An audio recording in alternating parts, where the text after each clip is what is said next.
Welcome back. Welcome to us. My name's James Johnson, and I've got my mama here, LaDonna. Hello.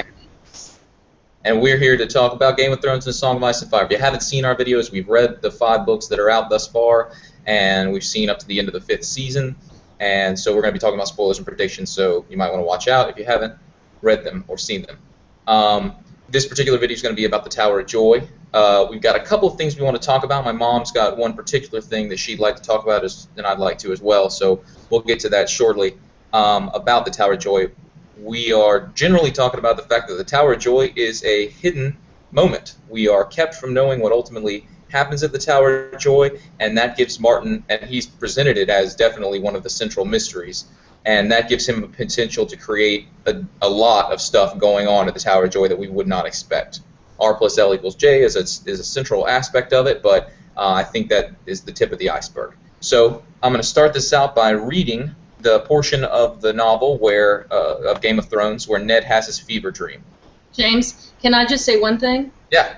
I just want to thank Roman from RNS Entertainment, who commented on our video about whether or not Gendry is a legitimate child of Cersei and Robert Baratheon.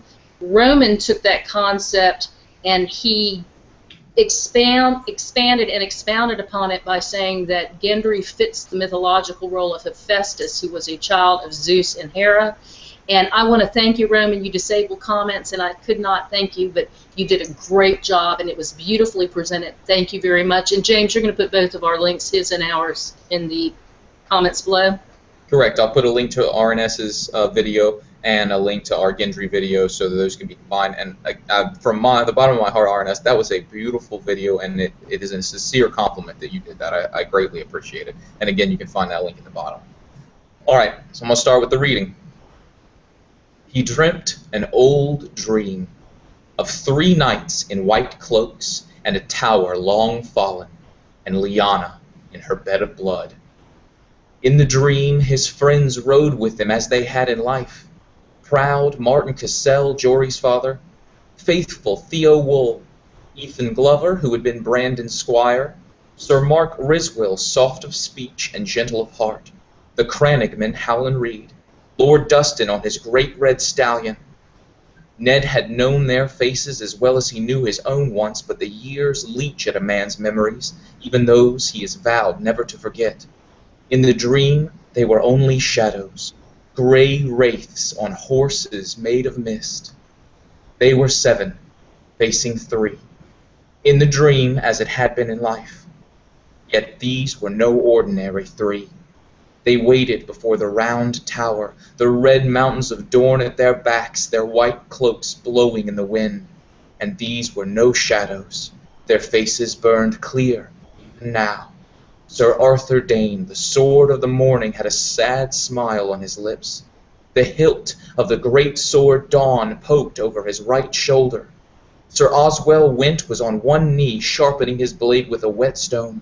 Across his white enameled helm, the black bat of his house spread its wings. Between them stood fierce old Sir Gerald Hightower, the White Bull, Lord Commander of the King's Guard. I looked for you on the Trident, Ned said to them. We were not there, Sir Gerald answered. Woe to the usurper if we had been, said Sir Oswell. When King's Landing fell, Sir Jaime slew your king with a golden sword, and I wondered where you were. Far away, said Sir Gerald, or Eris would yet sit the Iron Throne, and our false brother would burn in 7 hells. I came down to Storm's End to lift the siege, Ned told them, and the lords Tyrell and Redwyne dipped their banners, and all their knights bent the knee to pledge us fealty. I was certain you would be among them. Our knees do not bend easily, said Sir Arthur Dayne. Sir Willem Darius fled to Dragonstone with your queen and Prince Viserys. I thought you might have sailed with them. Sir Willem is a good man and true, said Sir Oswell. But not of the King's Guard, Sir Gerald pointed out. The King's Guard does not flee. Then or now, said Sir Arthur. He donned his helm. We swore a vow, explained old Sir Gerald. Ned's wraiths moved up beside him with shadow swords in hand. They were 7 against 3. And now it begins, said Sir Arthur Dayne, the sword of the morning. He unsheathed Dawn and held it with both hands. The blade was pale as milk glass, alive with light. "No," Ned said, with sadness in his voice. "Now it ends." As they came together in a rush of steel and shadow, he could hear LaDonna screaming. "Eddard!" she called. A storm of rose petals blew across a blood-streaked sky, as blue as the eyes of death. And he comes out of the dream after that. There's another aspect of the novel of Game of Thrones I'd like to read too. This is in Ned's last chapter. When he kept very still, his legs did not hurt so much, so he did his best to lie unmoving. For how long he could not say. There was no sun and no moon. He could not see to mark the walls. Ned closed his eyes and opened them. It made no difference. He slept and woke and slept again. He did not know which was more painful, the waking or the sleeping. When he slept, he dreamed. Dark, disturbing dreams of blood and broken promises. When he woke, there was nothing to do but think, and his waking thoughts were worse than nightmares.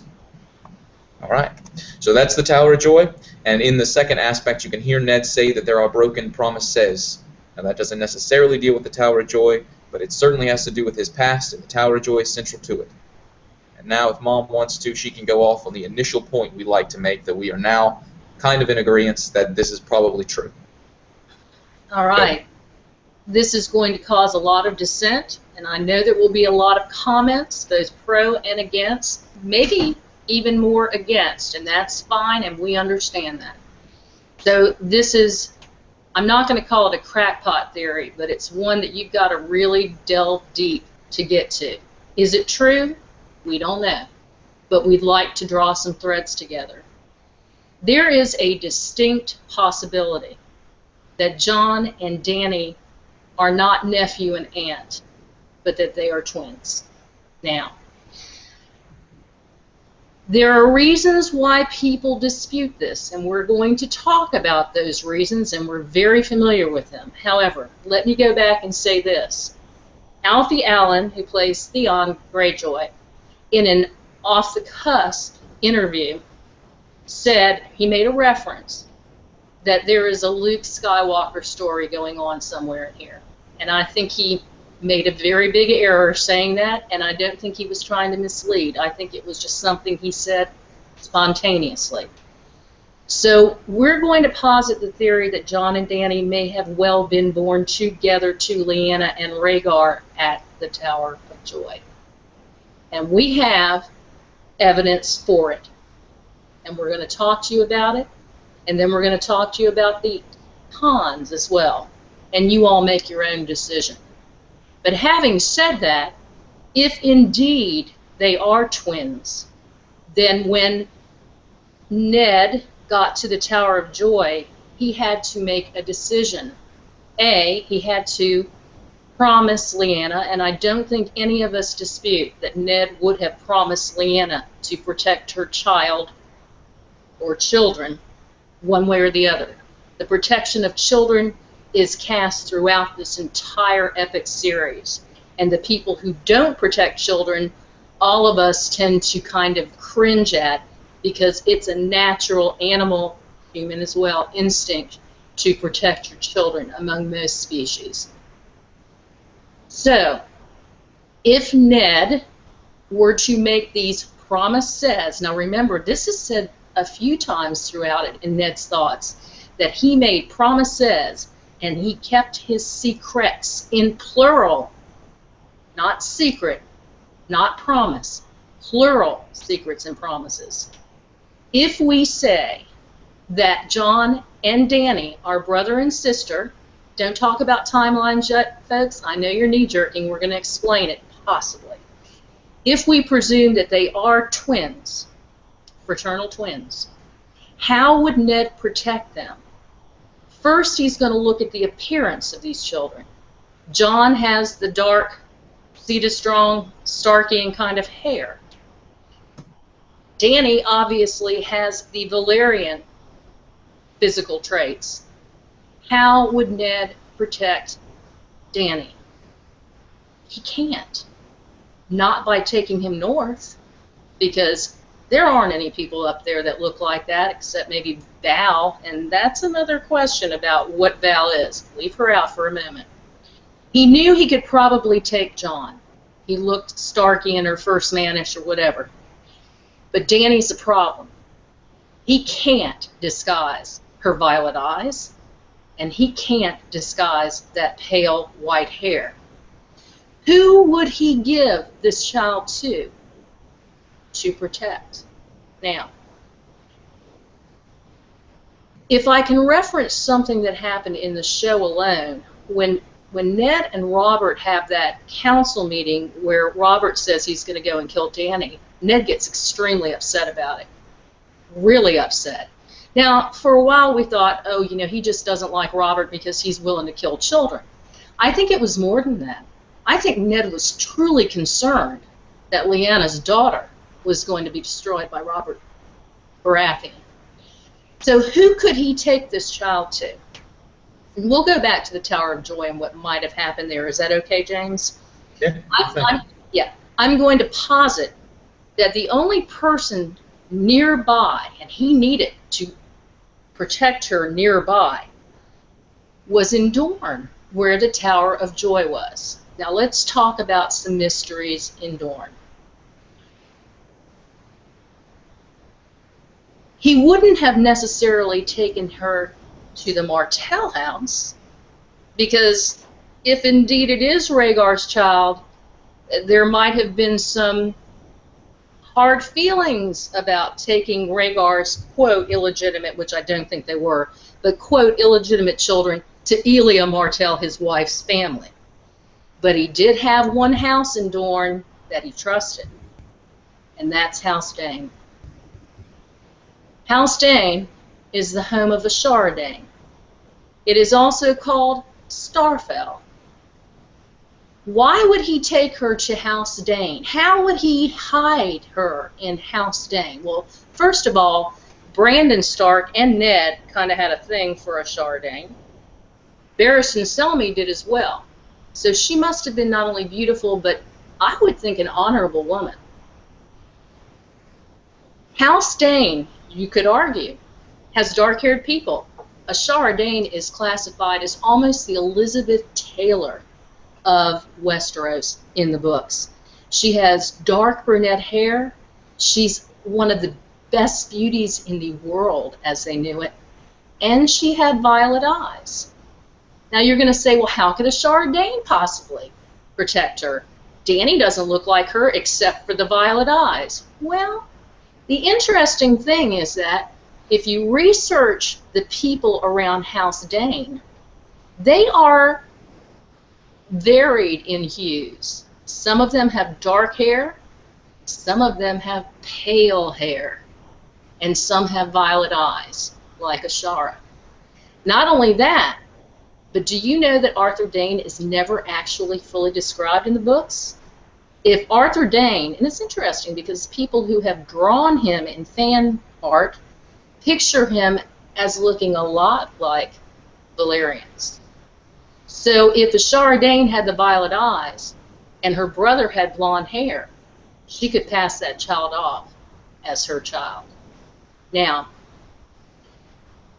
if Septa Lemore is Ashara Dane, Tyrion saw her emerge naked from the water and commented very clearly that she is a beauty despite her age. And he says she's around probably in her 40s. That's kind of how he characterizes her.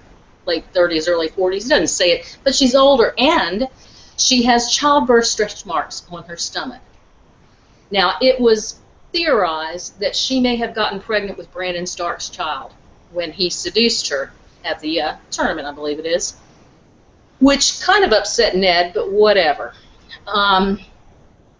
If she got pregnant with Ned's child, Brandon's child, she could have had a child. If that child died, however, then she would not have two children to raise. In the alternative, fake Aegon may be that child. But Ashara Dane could have very well faked her suicidal jump off of her turret into the river to fake her death so that she could get Dany away. Now, I'm going to talk about a few other things, and James, then you're going to jump off, I know. Dany dreams of a red door. Where is that door? People have said it must be in Braavos, but then she also talks about the lemon tree. Well, the place that is most closely associated with red is Dorne. You've got, as James just said, the Red Mountains of Dorne. Oberyn Martell is known as the Red Viper. That red door may very well be something that is characteristic of House Starfell, House Dane, or even many parts of Dorne. So we've got the red reference. Lemon trees grow in Dorne. Now, you can argue with me that they also have a few in Braavos, but they tend to be in very gated, aristocratic, wealthy people's gardens, and Braavos is a foggy climate not conducive to the cultivation of lemon trees. Since it has been such a big thing in Dany's memory, my theory is that it's a Dornish area that she grew up in. Now, let me back up to the timeline. In the books, there are references to Jon or Dany being a year older than Jon, or there being a year difference one way or the other. But Martin has been questioned on this, and he has made a statement, so spake Martin at the Citadel, and in it, people ask him, what does that difference in age mean? How much older is one than the other? And he said, well, it's less than a year. It might be closer to 8 or 9 months. Martin never says it's 8 or 9 months. He says closer to. And you know, he waffles, so he doesn't want us to ferret out this mystery yet. This is his epic. I would say that those words shouldn't be taken literally. They could be moments apart in birth. So if we have that issue, then there's a distinct possibility that whoever did assist, be it William Derry with the children, who could very well have reunited Viserys and Dany later.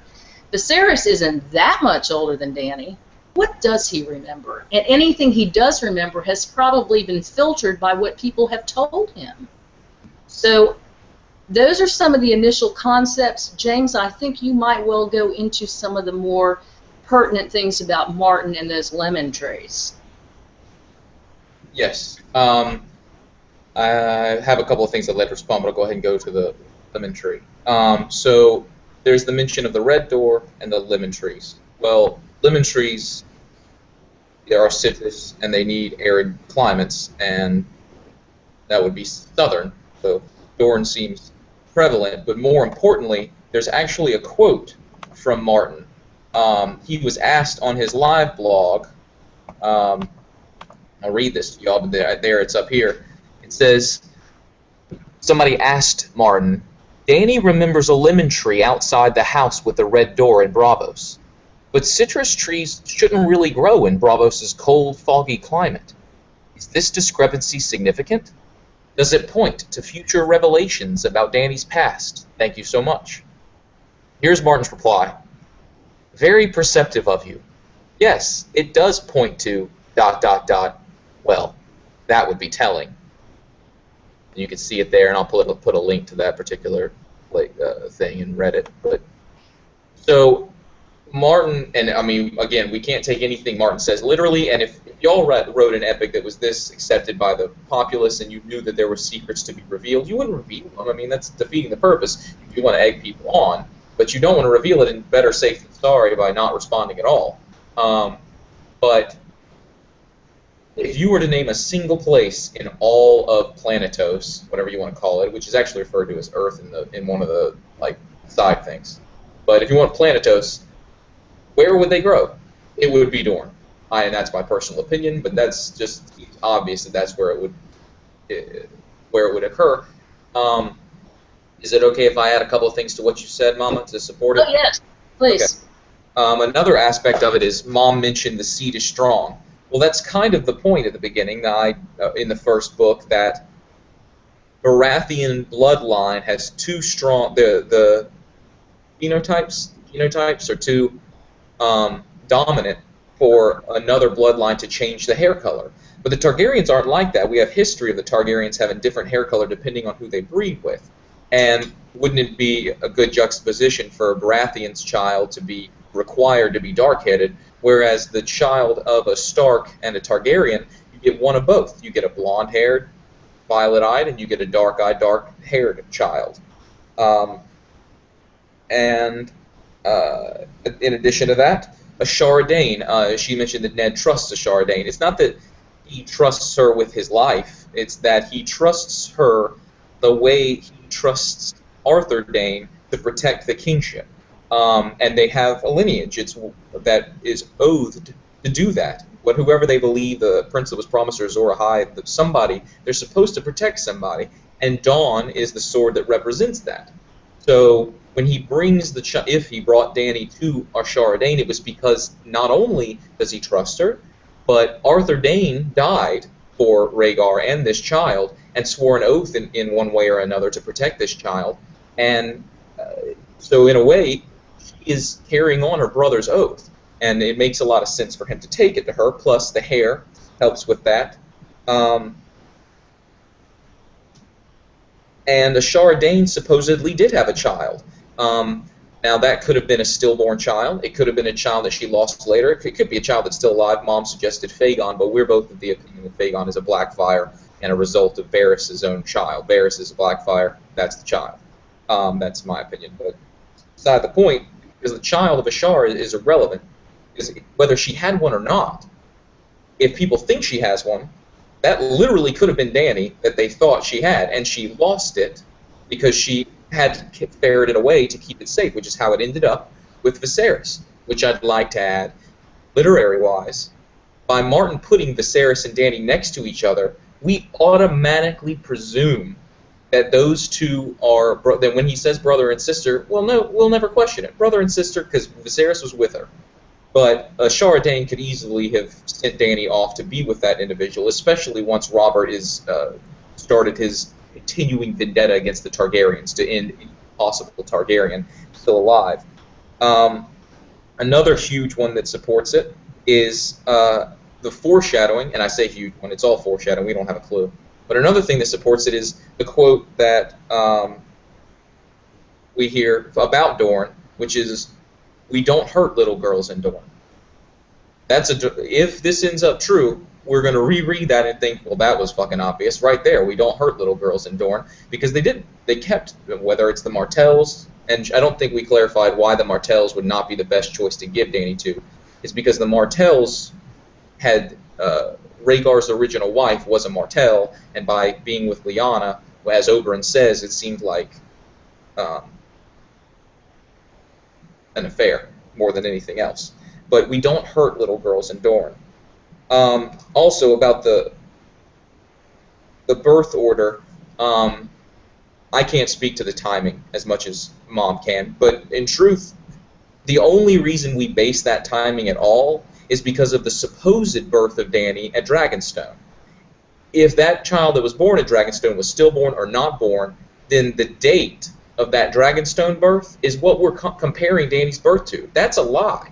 I mean, Dany could be, if Dany wasn't born on Dragonstone, if Dany wasn't that child born on Dragonstone, then her birthday is not her birthday. She's just been told that's her birthday, her name day.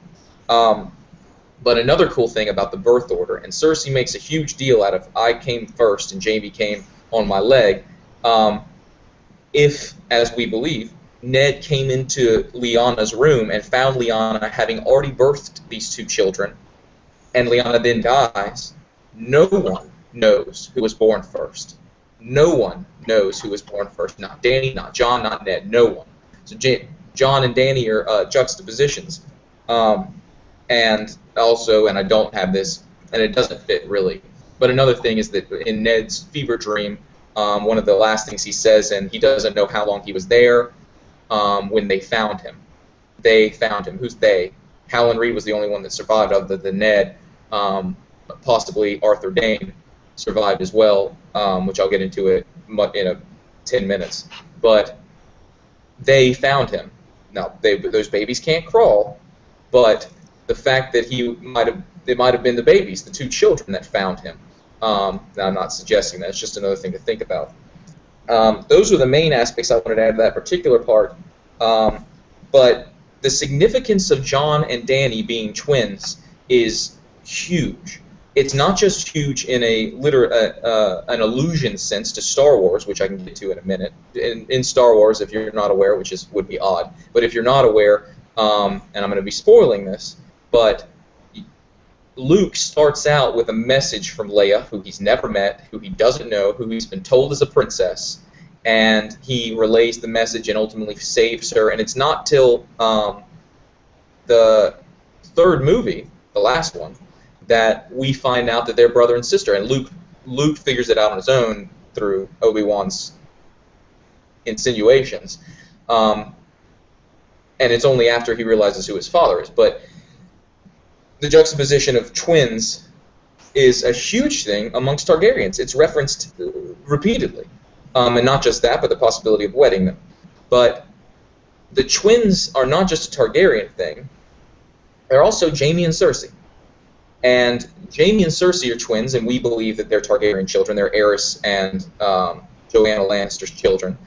And one of the Targaryen themes is flip a coin. Every child that you flip a coin, half are out of their minds, and the other and seditious, and the other half are good people. And that's Aerys, the insane one, and there's arguably a reason why that happened, the torture by Roose, versus Rhaegar, who's this beautiful guy, ultimately, who did his best for what he thought was the realm.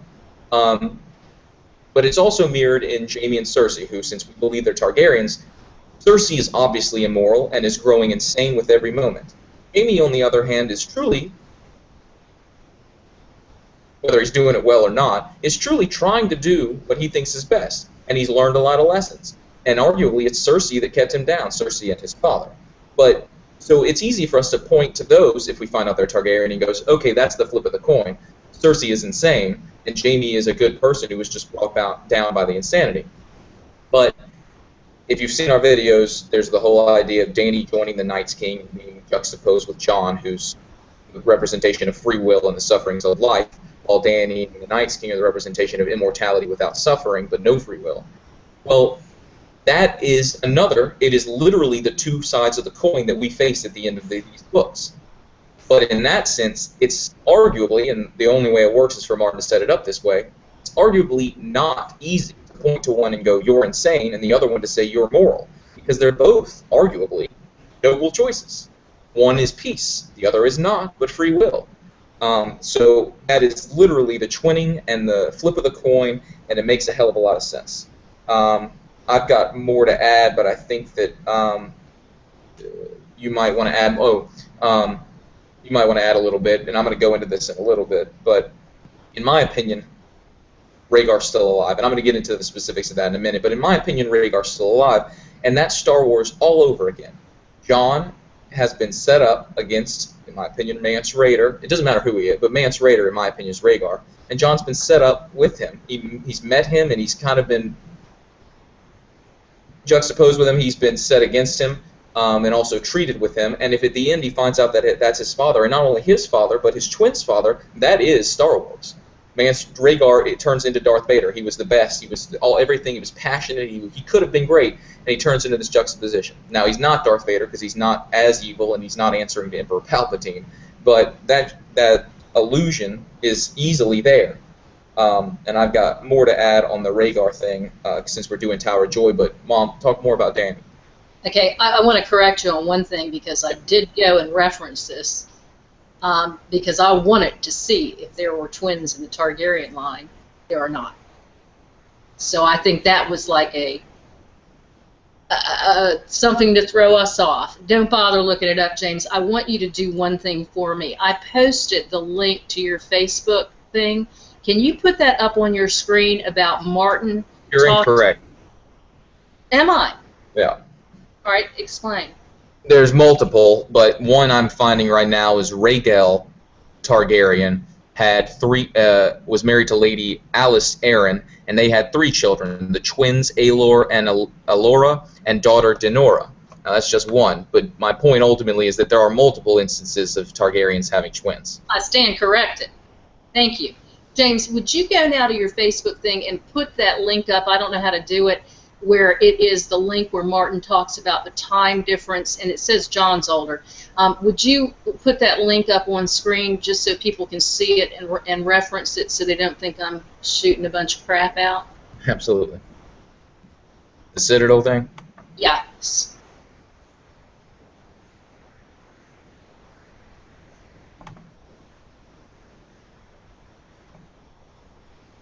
Why don't you talk while I'm doing this? It's not just dead air.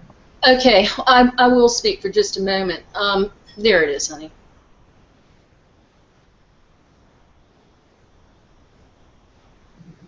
Is this what you wanted? Yes, it is, and if you would put the link to that in the comments below so that they can read it in full, I'd appreciate it. Yep, absolutely. Okay, and again, it doesn't really explain it, but it's also telling you the timeline's screwy. I would like to go back for just a moment, James, and talk to you about a couple of things.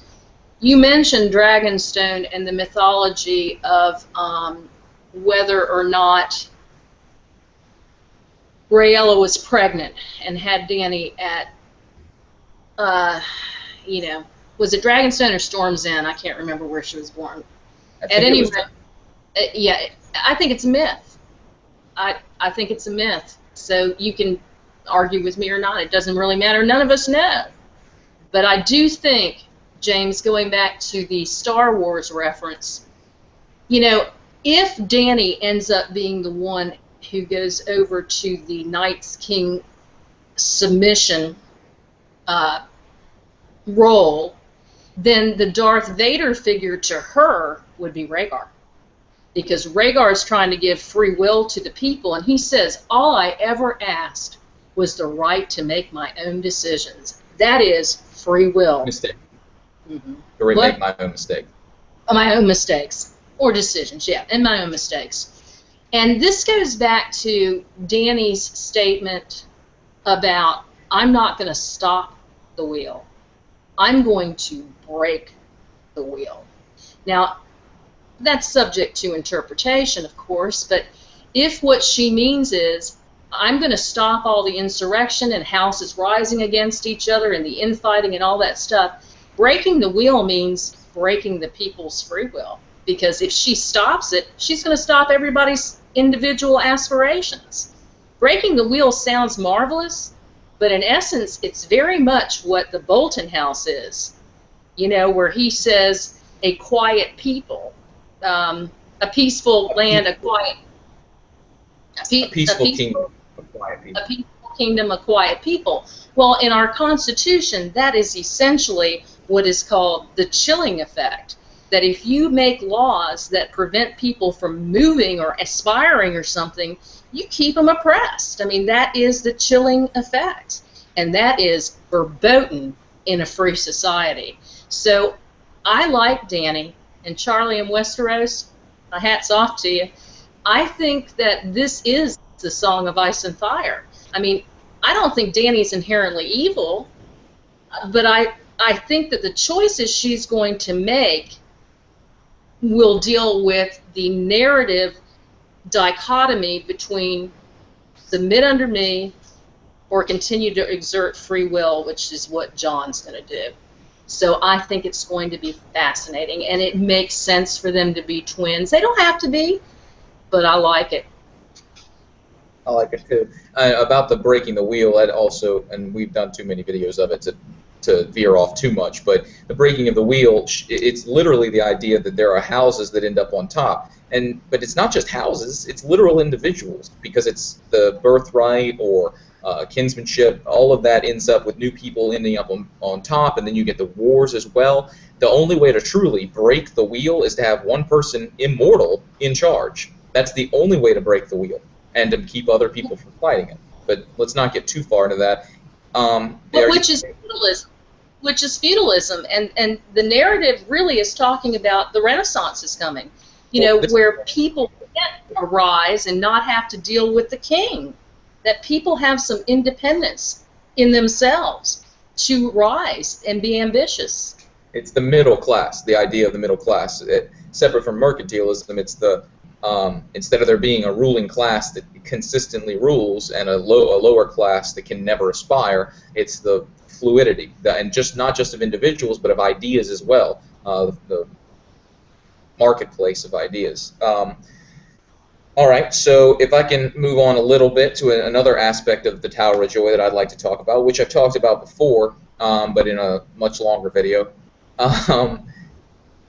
In my opinion, Rhaegar, and I don't want to go into it too much. In my opinion, Rhaegar Targaryen knew he could not beat Robert Baratheon in a battle. He knew it, and he had a best friend who was the best sword fighter in all of Westeros, Arthur Dayne.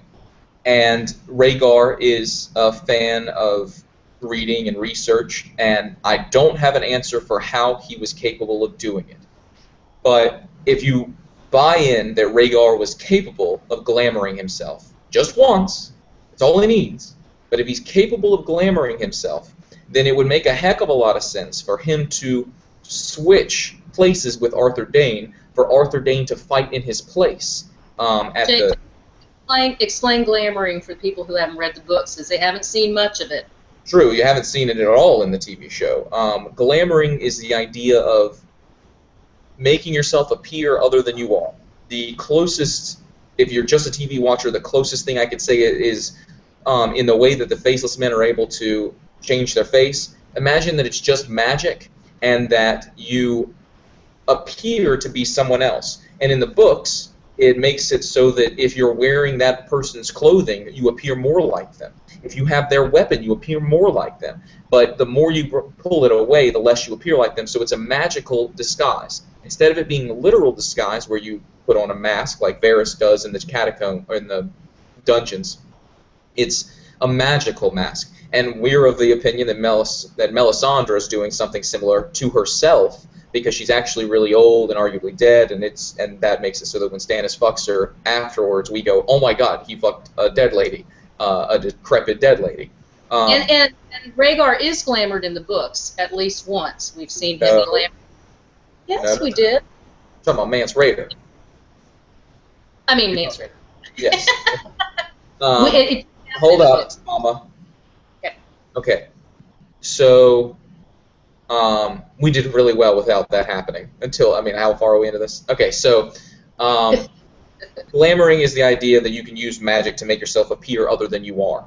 If Rhaegar went to Arthur Dayne and said, I cannot win against Robert Baratheon, and that's Barristan Selmy in the TV show tells Dany, your brother wasn't more of a fighter, he wasn't a huge fan of the fighting, but he was a singer, a leader, a person who convinced people to be on his side, more like.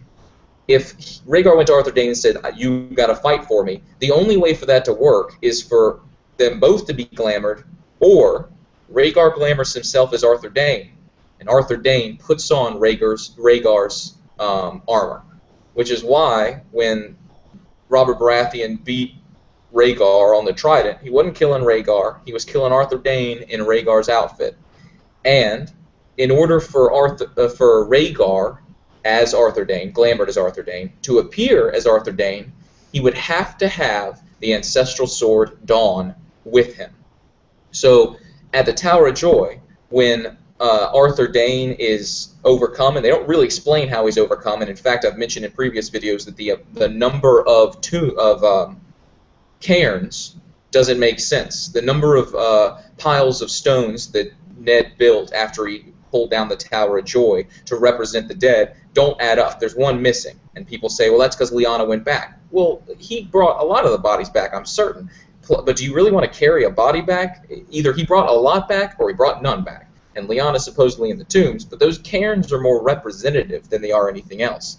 So now imagine that the Azor Ahai mythology, I think it's Azor Ahai, the idea that he tries to build a sword 3 times, and he plunges them into different things in order to solidify them. I forget what it's called, temper them. The last time he drives it into the love of his life, she dies, but as a result he gets Lightbringer, the ultimate sword. And I'm of the opinion that this mythology is meant to be applied to multiple people. I think it applies to Bran, it applies to Jon, it applies to Dany, it applies to a bunch of people. But Rhaegar had sex with Lyanna, plunged his sword into her, and she ultimately died, which is the death of his love, and Jon was born, which is in a way making him Lightbringer. But it's not just Jon in this scenario, it's Dany as well. So who's Lightbringer? And, in my opinion, now remember, it was Ned and Howland Reed versus Arthur Dayne, who in my opinion is actually Rhaegar. The reason Ned didn't die is because when Jon and Dany were born, the ancestral sword, Dawn, lit up. And I'm making that up, I have no proof of it, but it is kind of the mythology of the sword. But Lightbringer is, in some ways, synonymous with Truth Revealer. So when the light lit up, not only did it stop everybody for a minute, but it revealed that Arthur Dayne was not Arthur Dayne, he was Rhaegar. So Rhaegar survived. And because Rhaegar survived, when Ned went into Lyanna's chamber and found her dying and she made him make promises, I really sincerely believe, imagine that she didn't make him make any promises. Would Ned have let those children die? It's the one choice he cannot make. We learn that in the first book. The downfall of Ned starts when he takes Cersei aside and tells her, I know the truth, you need to leave. The reason he does that is to save her children. That's who he is. He cannot kill a child. And I don't think the promises had anything to do with those children. I think the initial promise was to not kill Rhaegar, and that fits into the storyline if Rhaegar is Mance Rayder. Mance Rayder is sent to the wall by Ned, and Ned comes to his little brother. Ned can't go to make sure Rhaegar stays on the wall, so because he has to take care of Winterfell. He's the only one left. And he goes to his little brother and says, I'm really sorry to do this to you, but you have to go to the wall, which is juxtaposed with Jon, where Ned never told him to go to the wall. There's no reason for him to. Jon wanted to. But here, he goes to his brother Benjen and says, I know you're a little kid, and I'm really sorry to do this to you, but you have to go to the wall, because there's a guy up there you have to make sure he doesn't leave, which was why Benjen became First Ranger, because he was pursuing Mance Rayder above the wall. It's why he hasn't come back, and arguably there's more reason now. And also, Mance Rayder, Rhaegar, got to meet his great-great-uncle, his great-great-great-uncle, Aemon, at the wall, who probably told him the same thing, love is the death of duty. And who, of all the people we've learned about in these novels, who is one person who could get all the wildlings together? Who's the one singer? The one people that Barristan Selmy says they didn't line up behind Rhaegar on the trident for duty. They did it for love. The people loved Rhaegar. That is what Mance Rayder is.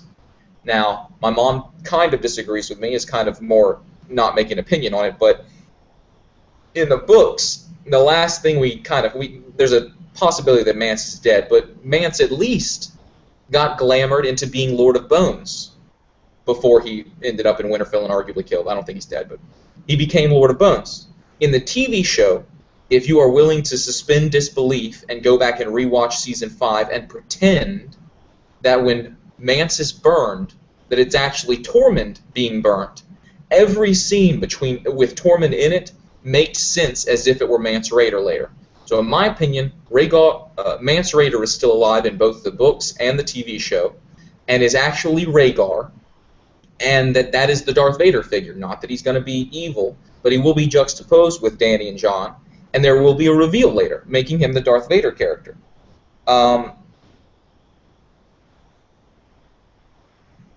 And it also mirrors the fact that between Jon and Dany, this ultimate choice we as readers will have to make at the end, would we join the Night's King for eternal peace, or would we choose free will? we're meant to not be able to truly answer which one's moral. We have our own opinion, but we can totally respect why somebody would choose the other if Martin writes it that way, which he has to for this to be as beautiful as I think he intends it to be. Who's Lightbringer? Well, whoever wins, because the one that wins is going to say, I'm Lightbringer. Who's Azor Ahai? All of those are written by the winner, but that's mirrored ultimately through the juxtaposition of Lightbringer of the choice. Okay. Also, you've probably seen it in the previous videos. I think Dawn, since it lit up, Ned had to hide it. And I think he hid it inside Lyanna's statue. And there's one more thing I'd like to add that I'm going to let my mom talk about, but before she does, I want to emphasize that this is why the Tower of Joy is the ultimate mystery. Because even though there are a boatload of other mysteries, when Martin reveals the Tower of Joy, a lot of things will be falling into place. Jon and Dany are brother and sister. Lyanna and Rhaegar are Jon and Dany's parents. Howland Reed's involvement in the situation. That Dawn is truly an ancestral sword. That Lightbringer is a real thing. That Rhaegar's still alive. That multiple instances of reveals. But there's one aspect of it that is really out in left field. But I think we have a strong point. And Mom, if you want to take that one away. Don't have any idea what you're talking about. Okay. My mom called me last week and said, I got an interesting idea. We are of the opinion that there's a fourth dragon somewhere. Mainly because it seems too serendipitous for this to be these three dragons. If there was another dragon, then there's the whole mystery. Well, maybe it wasn't Dany then. It was something magic about the comet, or it doesn't need explanation. But the idea that we can't point to a single person who's responsible for the dragons coming back. Even the fact that Dany survived the fire is a mystery, and Martin has said that she's not fireproof, or at least that believing that Targaryens are fireproof is a misnomer, a misunderstanding. Is our opinion that there was also an egg at the Tower of Joy. And the reason for that is, number one, if Rhaegar knew he was going to be having children and he believed there was a prophecy to be fulfilled, it would make a hell of a lot of sense for him to want an egg there. But how would he get an egg? That is quite literally, and I mean this honestly, so if you're listening and you're really a fan, grab onto this because I think it's the truth. The Dunk and Egg series is a series about Dunk and Aegon, who became king, and their livelihoods, the story of their entire lives.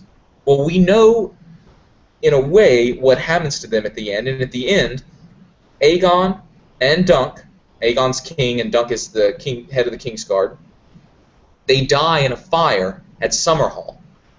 Simultaneously, Aegon's oldest son dies in that fire.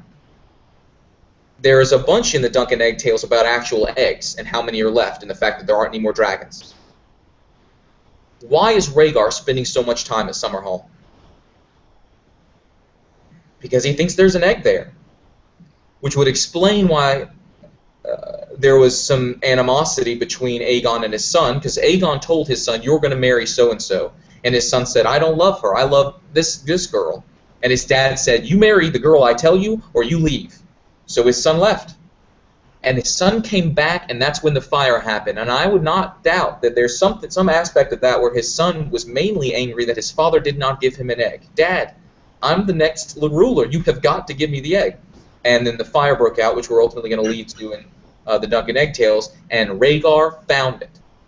Which means that the Tower of Joy is also the story of an egg. Now, if Ned, now that's the promises Ned made. What would, if the sword is taken care of, in my opinion, he put it in Lyanna's statue, and that's the sword in the stone. The Dany and Jon, that's taken care of. He took Jon on his own, and he gave Dany to Ashara Dane, who ended up giving it to whoever was taking care of Viserys, and they grew up together and thought they were brother and sister to hide the fact that she was actually Rhaegar's daughter. The fact that Rhaegar's still alive and was sent to the Wall, the reason Benjen's up there. And ultimately, what would Ned have done with an egg?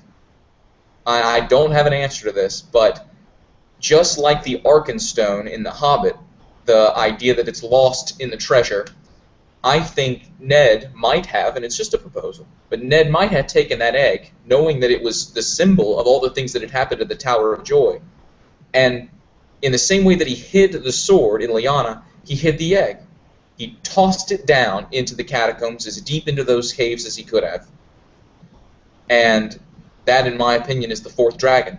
And it's going to dig a hole, without getting too deep, going to dig a hole between Winterfell and the Green Seer throne, which gains access between Rickon and Bran at the end. Now, Mom, you want to talk about that? Waking the stone dragon. And Dany's initial eggs were characterized as being stones or rocks, which we know that they weren't. They were dormant or something. I got a lot to say. That it's going to be piecemeal. You mentioned stone dragon. I'll let you talk. You go. Okay. A few things, and I'm going to be a little bit all over the map because I'm kind of responding to you, James, but there might be another egg because Bloodraven seemed to have had one at the end of one of the Dunk and Egg stories. So if Bloodraven, who is what the show calls the Three-Eyed Crow, who is Brynden Rivers, if he has an egg, there may be another dragon out there, because if it isn't Dany's particular magical event that occurred at the pyre, but something else that raises these dragons, they may have arisen all over the world. So my opinion is we're going to see more than 3 near the end. It would be pretty cool if we had 6, because there was another egg that was lost at sea. But it would be pretty cool if we had 6, which would put 3 and 3 against each other, ice and fire. So we'll see. With respect to the inability to kill children on Ned's part, we saw that made up by David and Dan in the show when Carsey, who is the female head of some of the wildlings, she is killing people right and left on that field at Hardhome. She's just slicing up whites everywhere, except when the children come. And what does she do? She puts her blades up to her chest and lets them take them down. That's another comment on the respect for children. And, of course, we have an entire episode called The Children, which wasn't just about the children of the forest. It dealt with parental dynamics with children throughout that entire episode. Back to Summerhall, if I might. The earlier Aegon's son, Duncan the Small, James, if you remember, and you touched on it briefly, he was known as the Prince of Dragonflies, and it was kind of insinuated he might have been dwarf. It never actually comes out and says it. But he abdicated his throne for Jenny of Oldstones, who was not of royalty. Well, that's kind of, akin to or parallel to Prince Rhaegar abdicating the arranged marriage, although he went through with it, to his love and perhaps prophetic relationship with Lyanna Stark. So there's definitely a parallel going there. You touched on so many things, I'm not sure where to go. I do want to talk about the fireproof thing. We've talked about this in other videos, but for anybody who's not seen this, some of our videos, we've got a long one on Rhaegar, but we've talked about the fireproofing. Martin has said the Targaryens are not fireproof. So if any of you who are still stuck on that, that's canon for Martin. He said Dany's event was a one-trick pony. You won't see that again. We also know they're not fireproof because presuming, and I mean assuming, that Jon is part Targaryen, he got burned when he tried to save Jorah Mormont from the White that invaded the Wall. And also, if you just want to look at a pure Targaryen line, Aerion Brightflame drank wildfire and said he was going to rise from the ashes and be a dragon. He's dead. Also in the show, they talk about burning Targaryen bodies when they died. So they're not fireproof, folks. It's a myth, and I'm afraid Dany might buy into it because she hasn't really been burned. By the way, when Dany rides Drogon in the books, her hands are burned. So they're not completely fireproof. Now, they may have a bit of a tolerance, as it seems they do with respect to disease as well. They're not fireproof. And all right. I let's not spend too much time on that. It's not essential to this, but go for it. But there's something unusual about this Valyrian heritage, because if you go and look at the White Walkers, they seem to be bigger they're the Ubermen. They're almost Supermen. They're faster, they're stronger, they're bigger. There's something different about them. But we're going off into territory we don't want to bring in. Lightbringer, though, I did want to say this, and James and I did a video on Paradise Lost and what Lucifer meant in that epic poem. He is Lightbringer. Whether you like it or not, he turned against God because he wanted his own free will, is how we posited it. We kind of think that may be played on with this. Lightbringer could be the dragons, and it could be somebody who has a sword, or it just could be the beginning of an enlightenment to wake up. And we have this waking from dreams throughout this thing. Jaime wakes as if from a dream several times. Ned wakes up from a dream. There's all this stuff about kind of taking the clouds from your eyes and seeing the world as it really is. So I think this is the enlightenment, the Renaissance coming. A dream of spring. A dream of spring. Okay, I think that's it, darling. I got a couple things like that. I'm sorry. So about the not killing children you mentioned, that's an aspect of what I think, and I think you do too, what I think happened to the Night's King with him being killed and entering into his son's mind, and the people who killed him being unable to kill the child, but leaving the child to its own death in the wild. But the child survived, and that ended up being the Night's King's mind preserved, and then putting his mind back into his risen body so that he's immortal. But the idea of not being able to kill a child, we're presented with the detriments of it. Yes, Jon ends up being a really good thing because you didn't kill him, but Dany ends up being a arguably horrible thing, or vice versa, depending on how you look at it. The idea that Ned couldn't handle letting Cersei's children be. He even says it to... Renly. He says it to Renly. Renly comes to him and says what their name. No, Littlefinger comes to him and says, "I will not." Ned says, "I will not have those children pulled out of their beds in the middle of the night to watch their whatever happens." Says that to Renly. Said it to Renly. Was it Renly? I know we had the conversation with both of them, but it's also, in my opinion, what we're leading to at the ultimate end of this book. The last thing that we're going to deal with before there's peace, in my opinion, is going to be Jon having to decide whether to kill a child, which is the result, in my opinion, of Roose and Arya, without getting too deep, but ultimately an omen child, a child you don't know whether it's going to be, you think it might be the ultimate evil, because the Night's King might have put its mind into it, and Bran fought the ultimate battle with the Night's King through their minds, trying to keep the Night's King from putting its mind into that baby, and we will be left unknown at the end of that chapter, and Jon coming upon this baby after the war's over, it's the last moment, and having to decide whether to kill it, and he won't kill it because that's the message we need to learn. It doesn't matter what you think this child's going to end up being. It doesn't matter what you think. You cannot kill a baby. Well, you know, Cersei foreshadowed this, James, with the David and Dan adaptation, because she says, I can't remember who it's to Tyrion. She said, you know, Joffrey was such a jolly little boy. She said... Everybody says, how did you not know that they were evil? That you should be able to tell the evil ones are always bad children. And she says that's not true. Nonsense. Not true. That's nonsense. You don't know. I did want to add another thing that's totally tangential, but about the stone dragon, there's a lot of potential for Dany to have been infected with grayscale, and if she ends up immortal through the Night's King, then her body is preserved immortally, but her mind is also preserved by making the Night's King its phylactery, so that it's preserved, so that unlike the other stone men or women, she doesn't go crazy, her mind's preserved, and that makes her the stone giant. The Night's King died and was resurrected, making him the Azor Ahai figure, and she ends up being the stone dragon that was waked, and that kind of juxtaposes the prince that was promised versus Azor Ahai thing, to add that to it. All right, last little thing I wanted to add, and I'll let you talk afterwards, and then we can say we love you and goodbye. So imagine for a minute that I'm correct, that Rhaegar is Mance Rayder and is still alive, and that Rhaegar survived to become Mance Rayder because he was glamored as Arthur Dayne at the at the Tower of Joy. So, what is Mance Rayder's house motto? If Mance Rayder had a house motto, what would it be? And it's the thing he dies for, in my opinion. Tormund died instead in Lord of Bones in the book.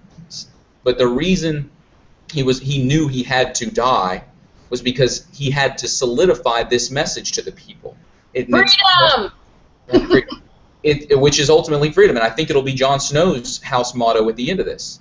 We do not kneel. We do not kneel. Now, what a house motto that would be for Jon at the end. Hold up, Mom.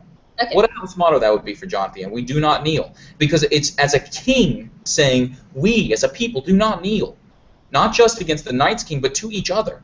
We respect the power lies where men believe it resides. Our Constitution, the amendments we've done to it, our government itself, all of this, we buy in for the betterment. But we do not kneel. Hold up, Mom. Okay. We do not kneel. So I'm going to go reread you a tiny little bit of what was said at the Tower of Joy. This is Ned talking. I came down to Storm's End to lift the siege, and the lords Tyrell and Redwine dipped their banners, and all their knights bent the knee to pledge us fealty. I was certain you would be amongst them. Our knees do not bend easily. I wrote that down the first time you said it. Take a wild guess who says that. I wrote that down as you said it. Arthur Dayne. Do not bend. Do not bend so easily.